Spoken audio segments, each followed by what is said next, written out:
नमस्कार, आप सभी का बहुत स्वागत है साधना न्यूज में और मैं हूं आपके साथ मनीष कुमार। मुख्यमंत्री डॉक्टर मोहन यादव की अध्यक्षता में हुई कैबिनेट की बैठक में कई प्रस्तावों को मंजूरी मिली है। एमएसएमई मंत्री चैतन्य कश्यप ने बताया कि मध्य प्रदेश में समान नागरिक संहिता यानी यूसीसी लागू करने की प्रक्रिया तेज चली है। इसके लिए जनता से सुझाव लिए जा रहे हैं। ये प्रक्रिया 30 जुलाई तक पूरी की जाएगी, जिसके बाद आगे की प्रक्रिया या कार्रवाई की जाएगी। वहीं मुख्यमंत्री डॉक्टर मोहन यादव विधानसभा के सेंट्रल हॉल में आयोजित पूर्व मुख्यमंत्री बाबूलाल गौर की जयंती पर पुष्पांजलि कार्यक्रम में शामिल हुए। जयंती के अवसर पर सीएम ने उनके योगदान का पुण्य स्मरण किया। वहीं मुख्यमंत्री डॉक्टर मोहन यादव ने मंत्रालय में लोक स्वास्थ्य और यांत्रिकी विभाग की समीक्षा बैठक की। देखिए खास रिपोर्ट।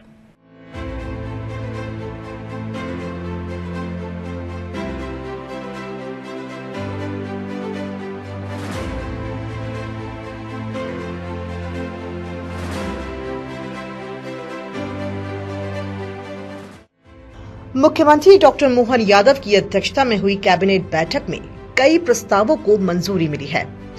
एमएसएमई मंत्री चैतन्य कुमार कश्यप ने जानकारी देते हुए बताया कि मध्य प्रदेश में समान नागरिक संहिता लागू करने की प्रक्रिया शुरू कर दी गई है।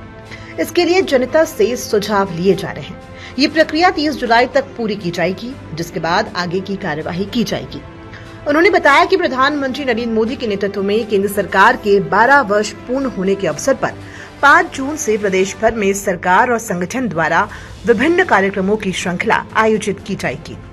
कैबिनेट में कृषि क्षेत्र से जुड़े विषयों पर भी चर्चा हुई। सरकार ने बताया कि इस वर्ष गेहूं उपार्जन रिकॉर्ड स्तर पर हुआ है। प्रदेश का लक्ष्य 100 लाख मैट्रिक टन गेहूं खरीदने का था, लेकिन इसके मुकाबले लगभग 4 लाख मैट्रिक टन अतिरिक्त गेहूं की खरीदी के लिए किसानों का पंजीयन भी शुरू कर दिया गया है। कैबिनेट ने स्वामित्व योजना को भी मंजूरी दे दी है। इसके तहत वर्षों से किसी संपत्ति पर काबिज लोगों को निःशुल्क रजिस्ट्री के माध्यम से जमीन और मकान का वैध मालिकाना हक प्रदान किया जाएगा। सरकार के अनुसार 48,29,000 संपत्तियों को रिकॉर्ड में शामिल किया गया है, जिससे लाखों परिवारों को सीधा लाभ मिलेगा। योजना के तहत स्टाम्प ड्यूटी और रजिस्ट्रेशन शुल्क में राहत दी जाएगी। इस निर्णय से राजस्व विभाग पर लगभग 3800 करोड़ रुपए का वित्तीय भार आएगा। माननीय मुख्यमंत्री डॉक्टर मोहन यादव जी के अध्यक्षता में कैबिनेट की बैठक संपन्न हुई है। इसमें मुख्यमंत्री जी के द्वारा कुछ महत्वपूर्ण जानकारियां उपलब्ध करवाई गई। उसमें महत्वपूर्ण था कि मध्य प्रदेश में समान नागरिक संहिता के बारे में जन सुनवाई के कैंप और इसके विभिन्न स्तरों के ऊपर प्रचार माध्यम से इसमें जो सुझाव चाहिए जनता के, वे सारे लेने का कार्य प्रारंभ हो चुका है और संभवतः 30 जुलाई तक इस कार्य को पूर्ण करके मध्य प्रदेश में समान नागरिक संहिता की ओर हम आगे कदम बढ़ाएंगे। इसी के साथ प्रधानमंत्री के 12 वर्ष एक अपने आप में महत्वपूर्ण स्थान है, क्योंकि चुने हुए प्रधानमंत्री की 3 बार की लगातार सरकार बना करके प्रधानमंत्री काल में रहना, यह देश के अंदर गैर कांग्रेसी पहले प्रधानमंत्री नरेंद्र मोदी जी हुए हैं और उनके कार्यकाल में देश ने नई ऊंचाइयों को प्राप्त करा है। और उसी के साथ में जो गरीब कल्याण सबसे बड़ा मुद्दा होता है, उसमें गरीबी रेखा के स्तर में भारी गिरावट भारत के अंदर आई है। विकास के कई मॉडल्स, विकास के गाथा, भारत की गौरव गाथा, भारत का राजनीतिक प्रभाव बढ़ना, ये सारी बातें अलग है, परंतु जो गरीब कल्याण, आम जन हिताय के जितने कार्य इस 12 साल के अंदर प्रधानमंत्री ने करे हैं, मेरे ख्याल से पिछले 75 सालों के अंदर देश में नहीं हो पाए हैं। ऐसे कई इसमें कार्यक्रम हैं जो अगले समय में 5 तारीख से लेकर के 21 तारीख तक हम लोग भारतीय जनता पार्टी व सरकार के माध्यम से भी कई संकल्पों के साथ में सेवा अभियानों को हम एक गति देंगे, जिससे आम जन को लाभ भी मिले और नरेंद्र मोदी सरकार की उपलब्धियां भी मालूम पड़े। इसी के साथ मध्य प्रदेश में एक किसान वर्ष हम मना रहे हैं और इस किसान वर्ष में इस वर्ष गेहूं का उपार्जन 1,04,00,000 टन के करीब हुआ है, जिसमें 13,42,000 से ज़्यादा किसानों से गेहूं का उपार्जन किया गया है, जो देश में प्रथम है। और मध्य प्रदेश में भी सर्वाधिक हुआ है। पिछले वर्ष 78 लाख टन का इसका टारगेट रखा था, उसकी जगह पर 104 लाख टन 1,04,00,000 टन का उपार्जन किया गया है और करीब 25,000 करोड़ की राशि का भुगतान भी किया जा चुका है। यह एक व्यवस्थित मैनेजमेंट या प्रबंध का एक अच्छा उदाहरण भी पेश हुआ है और इससे और खास करके लघु व सीमांत किसानों का सर्वाधिक उपार्जन इस बार सुनिश्चित हुआ है। गेहूं उपार्जन में 10 वर्षों का सर्वाधिक ये है। कोविड में थोड़ा सा हम लोग पीछे रह गए थे, परंतु इसका पूरा उपार्जन हुआ है। और पंजाब के बाद मध्य प्रदेश लघु व सीमांत किसानों के अंदर नंबर 2 के ऊपर आ रहा है। मूंग व उड़द का रजिस्ट्रेशन भी प्रारंभ कर दिया गया है और उसका सही समय पर उपार्जन प्रारंभ कर दिया जाएगा।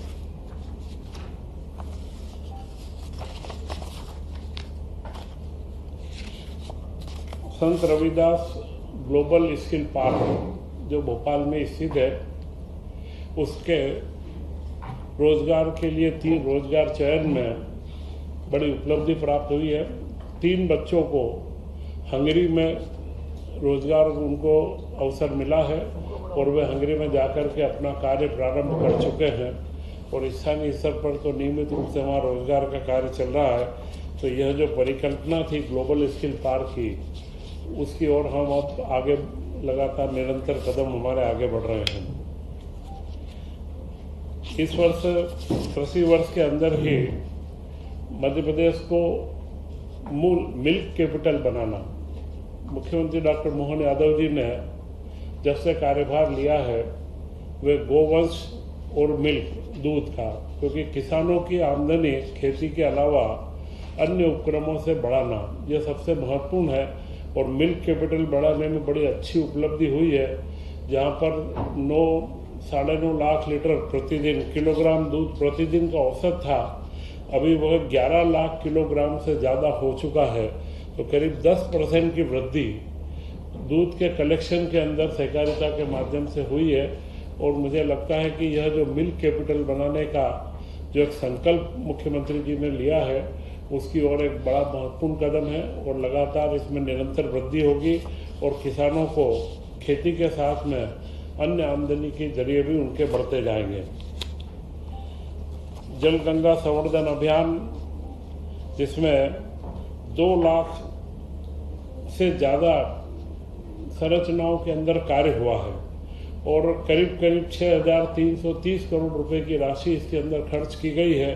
और यह जल गंगा संवर्धन में देश के अंदर मध्य प्रदेश का प्रथम स्थान है।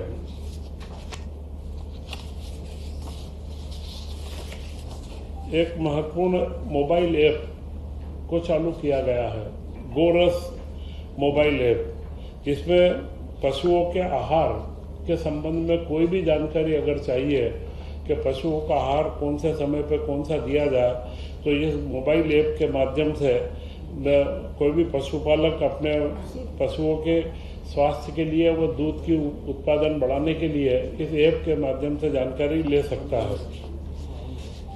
इसी के साथ में मुख्यमंत्री पिछले दिनों धार में सरस्वती लोक के भोजशाला का जाकर के वहाँ उन्होंने दर्शन भी करा और वहाँ पर सरस्वती लोक बनाने का पूरा संकल्प उन्होंने घोषित किया है।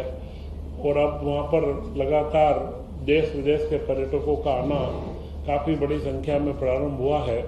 तो मुझे लगता है कि सरस्वती के प्रति व हमारी शिक्षा व्यवस्था का भी एक बड़ा महत्वपूर्ण जो भोजशाला का 1000 साल पुराना हमारा इतिहास है वह आगे बढ़ेगा।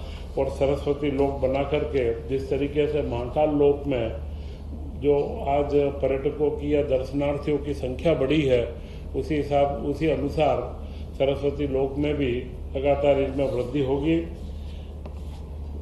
प्रधानमंत्री जी की महत्वपूर्ण योजना पीएम सूर्य घर योजना, तो पीएम सूर्य घर योजना में अभी तक 40 लाख घरों पर रूफटॉप पैनल स्थापित हो चुके हैं। वो आगे भी हम इसमें लगातार 6 लाख घरों तक में जाने के प्रयास के अंदर थे, पर यह योजना एक महत्वपूर्ण योजना है जो लगातार आगे बढ़ रही है। और इसी के साथ ये सारी सामान्य जानकारियाँ थी। कैबिनेट ने आज एक बड़ा महत्वपूर्ण निर्णय लिया है और वह निर्णय है जो केंद्र सरकार की स्वामित्व अधिकार की योजना थी, जिसमें पूरे गांव-गांव के अंदर ड्रोन से व सैटेलाइट के माध्यम से इमेजनरी लगाया गया। इसके बाद में उनके पट्टे अधिकार पत्र बनाए गए, क्योंकि ग्रामीण क्षेत्रों में जो आबादी क्षेत्र घोषित कर दिए जाते थे उनमें बरसों से जो हमारे किसान भाई बहन हमारे रहते थे उनके पास कोई पट्टा या ऐसी कोई अधिकृत उनके पास में दस्तावेज नहीं होते थे। तो उसका एक प्रधानमंत्री के द्वारा जो स्वामित्व योजना का चलन था वो मध्य प्रदेश के अंदर पूर्ण रूप से 55 जिलों में किया गया और उसमें करीब 48,32,000 निजी संपत्तियां चिन्हित की गई, जिनके स्वामित्व प्रमाण पत्र भी तैयार हुए और 19 लाख से ऊपर शासकीय संपत्तियां उसमें चिन्हित हुई है। परंतु इसमें एक महत्वपूर्ण समस्या आ रही थी कि जो प्रमाण पत्र दिया जा रहा था वो बैंकों से लोन लेने में आम आदमी को उसमें तकलीफ थी, क्योंकि बैंक को लोन लेने के लिए जो बंधक में चीज़ें रखती है उसमें उनको रजिस्ट्रीकृत पंजीकृत दस्तावेज की आवश्यकता होती है। उसी के लिए मध्य प्रदेश सरकार ने उसमें निर्णय लिया है कि हम सारे 48 लाख ही जो लाभान्वित हमारे जो जिनको पट्टे प्राप्त जो रजिस्ट्रियाँ प्राप्त होनी है उनको हम रजिस्टर्ड दस्तावेज देंगे और उसका कोई भी भार उनके ऊपर नहीं आएगा। यह पूरा निःशुल्क रहेगा और इसमें पंजीयन शुल्क, पंचायत का उपकर व अन्य जो भी कर लगते हैं वे सारे के सारे राजस्व विभाग वहन करेगा। इसके ऊपर 3800 करोड़ से ज़्यादा का खर्च राज्य सरकार पर आएगा, परंतु उसका हम बहुत जल्द कंप्यूटराइजेशन और प्रोग्रामिंग करके जो रजिस्ट्रीकृत व्यवस्था है और हर व्यक्ति को एक रजिस्ट्रीकृत दस्तावेज प्राप्त होगा, जिससे वो उसके ऊपर बैंक लोन लेने के अंदर उसको आराम रहेगा। यह मेरे ख्याल से पूरे देश के अंदर मध्य प्रदेश में जिस तरीके की हमारी योजना और तैयारी है, यह एक मध्य प्रदेश देश के अंदर सबसे पहला राज्य बनेगा जो रजिस्ट्रीकृत दस्तावेज उपलब्ध करवाएगा। आज इसी के साथ में कैबिनेट में मेडिकल कॉलेज की 3 योजनाओं की निरंतरता 17,000 करोड़ की 5 साल की निरंतरता की मंजूरी दी गई, जिसमें 1200 करोड़ के नवीन कॉलेजों का निर्माण है और जो पीजी की पोस्ट ग्रेजुएट की सीट्स निरंतर बढ़ती रहती है, बीच बीच में परमिशन आती है और उसके लिए भी उसमें प्रावधान किया गया है। और मेडिकल कॉलेज से जो संबंध हॉस्पिटल्स हैं उनको संचालन के लिए 14,365 करोड़ रुपए रखे गए हैं। इंदौर के अंदर जिला न्यायालय भवन, जो मेरे ख्याल से मध्य प्रदेश में सबसे बड़ा जिला न्यायालय भवन पिपलियाहाना में बन रहा है, वह 626 करोड़ उसके पुनर्निरीक्षित अनुमान पहले 412 करोड़ को था, अभी उसके 626 करोड़ रुपए की राशि पुनर्निरीक्षित की स्वीकृत की गई है और बहुत जल्द यह न्यायालय का पूरा भवन बनकर के तैयार होगा और ये कार्य चालू हो जाएगा। इसी के साथ में इस बार एक महत्वपूर्ण निर्णय स्कूल शिक्षा विभाग में लिया गया है।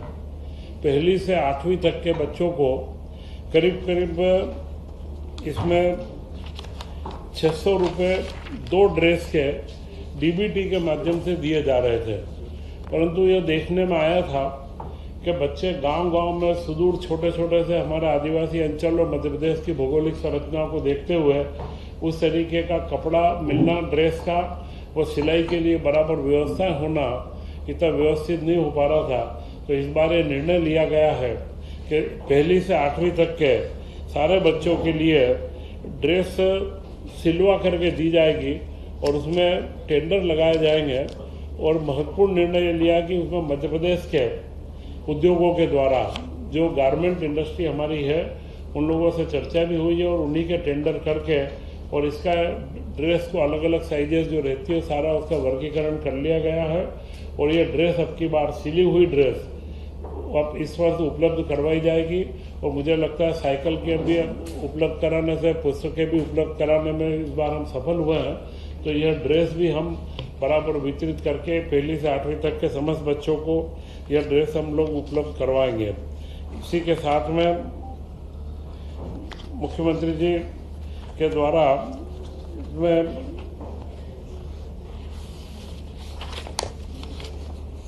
2 तन्वी और 2 पिक्चरों के अनुसमर्थन थे जो पूर्व में आई थी, उनको अनुसमर्थन का मामला था।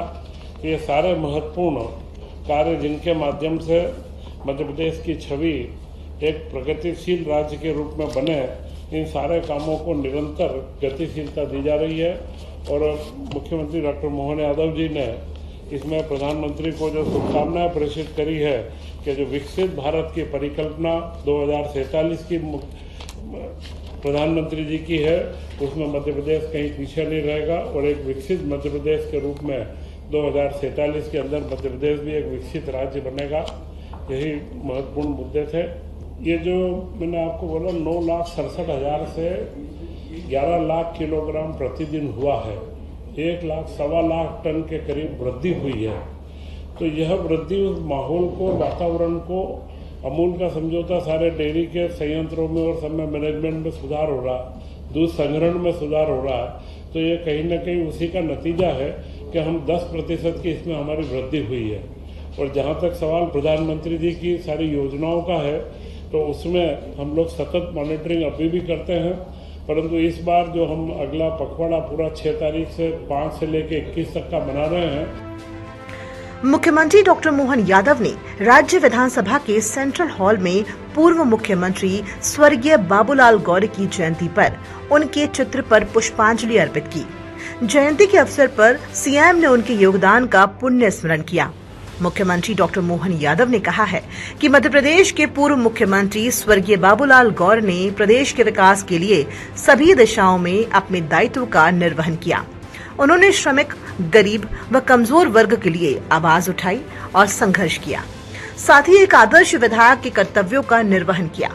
उनकी अनुशासित और समयबद्ध जीवन शैली और जन सामान्य से जीवंत संपर्क और जनता के रोजमर्रा के विषयों के प्रति संवेदनशीलता ने उन्हें अजय जनप्रतिनिधि बनाया।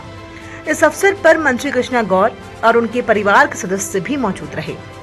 कार्यक्रम में मंत्री कैलाश विजयवर्गीय, मंत्री तुलसी सिलावट और कप्तान सिंह सोलंकी सहित कई वरिष्ठ नेताओं ने भी स्वर्गीय बाबूलाल गौर को श्रद्धांजलि अर्पित की। नेताओं ने कहा कि बाबूलाल गौर का जीवन जनसेवा, सादगी और जनता के प्रति समर्पण का प्रतीक रहा है। उनके विचार और कार्य प्रदेश की राजनीति में हमेशा प्रेरणा का स्रोत बने रहेंगे। हमारे सबके आदरणीय पूर्व मुख्यमंत्री, पूर्व मंत्री स्वर्गीय बाबूलाल जी गौर साहब का आज जन्म जयंती है। एक ऐसे नेता के नाते से उनको जाना जाता है जो राजधानी जैसे जगह पर भी प्रारंभ में भारतीय मजदूर संघ से लगाकर जनसंघ और कई प्रकार के कामों में उनने अपनी एक पहचान बनाई। और विधानसभा भी ऐसी विधानसभा और कांग्रेस के उस प्रचंड बहुमत के कार्यकाल में भी अंगद के पैर की तरह उनने अपनी विधानसभा और विधानसभा के मतदाताओं के साथ रिश्ता बनाया। मैं स्वर्गीय बाबूलाल जी गौर साहब से व्यक्तिगत भी परिचित था और उनके साथ कई बार अलग अलग रूपों में काम करने का मौका मिला।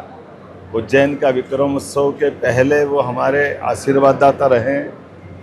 संगठन की दृष्टि से भी, नेता प्रतिपक्ष नाते से भी, कई कारणों से बाबूलाल जी गौर सदैव हमारे लिए स्मरणीय भी रहेंगे और आदरणीय भी रहेंगे।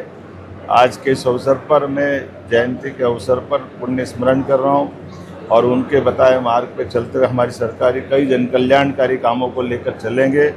भोपाल में VIP रोड की समय उनकी दृढ़ता ये सदैव भोपाल वालों को भी याद रहेगी। मैं पुनः एक बार आज के इस अवसर पर हमारे साथ हमारे पूर्व गवर्नर माननीय कप्तान सिंह जी भाई साहब, हमारे मंत्री माननीय कैलाश विजयवर्गीय जी, हमारी मंत्री श्रीमती कृष्णा गौड़ जी, पूर्व प्रोटेम स्पीकर रामेश्वर शर्मा जी, हमारे विधायक भगवान दास सबनानी जी, हम सब ने मिलकर के उनका पुण्य स्मरण किया है। उनके पुष्पांजलि करते हुए उनके जीवन के आदर्शों को अपनाने का हम सब प्रयास करें। बाबूजी की पावन जन्म जयंती के अवसर पर मैं उनके चरणों में श्रद्धा सुमन अर्पित करती हूँ, नमन करती हूँ। आज विधानसभा के सेंट्रल हॉल में माननीय मुख्यमंत्री जी और सभी हमारे वरिष्ठ और सम्मानीय मंत्रीगण और सम्मानीय जनों ने पूजनीय बाबूजी को श्रद्धा सुमन अर्पित किए हैं। बाबूजी के परिवार के सदस्य होने के नाते मैं माननीय मुख्यमंत्री जी और समस्त आए हुए सम्मानीय और वरिष्ठ जनों के प्रति आभार व्यक्त करती हूँ और मैं मानती हूँ कि आज का दिन निश्चित रूप से बाबूजी को नमन करने का तो है ही, साथ ही उनके कार्यों को स्मरण करने का भी है। बाबूजी एक राजनीति के ऐसे योद्धा थे जिन्हें कभी भुलाया नहीं जा सकता। उनके कार्यकाल में मध्य प्रदेश की जो तरक्की प्रगति हुई वो वास्तव में सही अर्थों में इस विकासशील मध्य प्रदेश, समृद्धशाली मध्य प्रदेश की नींव रखी गई थी, जिस मजबूत नींव पर हमारे तत्कालीन मुख्यमंत्री आदरणीय शिवराज सिंह जी चौहान ने एक वैभवशाली मध्य प्रदेश को आकार देने का काम किया और वर्तमान समय में उसको और तेज गति देने का काम हमारे वर्तमान मुख्यमंत्री माननीय डॉक्टर मोहन यादव जी कर रहे हैं। निश्चित रूप से आज उनकी पावन जयंती के अवसर पर हम सब उनको स्मरण करते हुए मध्य प्रदेश और भोपाल के विकास का जो स्वप्न उन्होंने देखा था वो साकार करने की दिशा में आगे बढ़ रहे हैं और आने वाले समय में मध्य प्रदेश वह स्वरूप में दिखे जैसी कल्पना पूजनीय बाबूजी ने की थी। ये संकल्प हमारा है। आज उनकी पावन जन्म जयंती के अवसर पर उनकी सादगी, उनकी सरलता, उनकी सहजता, सहज हर एक कार्यकर्ता को, हर एक नागरिक को याद आ रही है। एक लंबा राजनीतिक जीवन उन्होंने जिया, निष्कलंक जीवन जिया, सबको गले लगाया, सबको साथ लिया और राजनीति की लंबी पारी खेलते हुए उन्होंने ये साबित कर दिया कि एक राजनीति के क्षेत्र में काम करने वाले कार्यकर्ताओं के अंदर यही विशेषता होना चाहिए कि उसे राजनेता नहीं बल्कि जनता का प्रतिनिधि होकर काम करना चाहिए, तभी वो लंबे समय तक राजनीति के क्षेत्र में अपनी योग्यता साबित कर सकता है। वहीं मुख्यमंत्री डॉक्टर मोहन यादव ने राज्य के लोक स्वास्थ्य और यांत्रिकी विभाग की समीक्षा बैठक की। इस महत्वपूर्ण बैठक में प्रदेश में निर्बाध पेयजल आपूर्ति और इससे जुड़ी विशेष रूप से चर्चा की गई। इस दौरान सीएम ने राज्य में गर्मी के मौसम और बढ़ती पानी की मांग के बीच सभी नागरिकों को शुद्ध और पर्याप्त पेयजल उपलब्ध कराने के निर्देश दिए। मुख्यमंत्री ने अधिकारियों को ये सुनिश्चित करने के निर्देश दिए हैं कि प्रदेश के किसी भी हिस्से में, विशेषकर ग्रामीण और दूर दराज के क्षेत्रों में पानी की किल्लत न हो और समस्याओं का त्वरित समाधान किया जाए।